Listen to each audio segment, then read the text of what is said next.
Hi, I'm James Harbeck. Welcome to another pronunciation tip. Today we're doing book words. Those are words that you learned by reading in a book. But the trick is you didn't actually learn at the same time how they're officially supposed to be pronounced. So you got this idea of their pronunciation that may not be entirely accurate.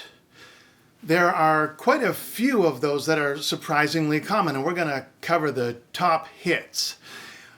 And I say we because I've invited a friend to join me to read them off in a book-wordy pronunciation, and then I'll give the official dictionary standard pronunciation. Now, there are a few ways that we got book words, and first among them is the fact that English is a kleptomaniac language. We stole words from all over the place, and we often kept their spellings and then either tried to keep their pronunciation or didn't bring it all the way to English. So, let's go at the first bunch. Ennui, ennui, potpourri, potpourri, façade, façade, viscount, viscount, inchoate, inchoate, caveat, caveat, segue, segue, cachet, cache.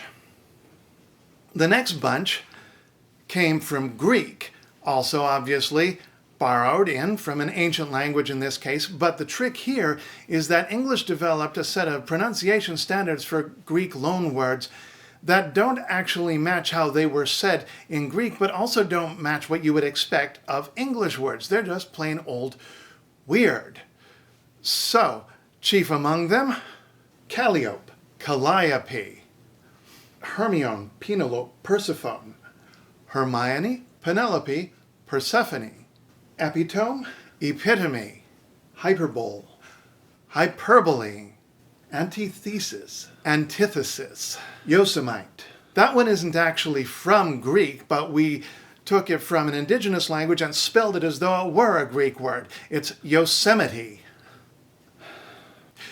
The next bunch were originally spelled as they were said and vice versa, but English pronunciation shifted away from the spelling. So, draught, draft, waistcoat, waistcoat, boatswain, bosun, victuals, victuals, Worcester, Worcester, Greenwich, Greenwich. I know these ones, often and soften. Unfortunately, the T is supposed to be silent, often and soften. The last bunch are ones that if we had any sort of reasonable, logical, sensible, rational language that was in any way consistent, we would look at and we would understand. But we have been so thoroughly gaslighted that we just plain old guess wrong.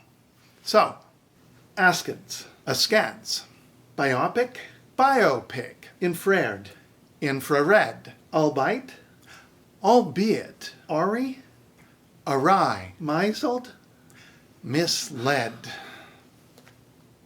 And there we have it.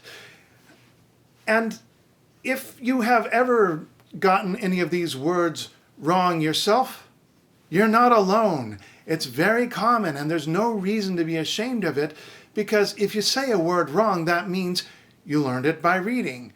And that's good, right? Reading is good. Talk to you next time.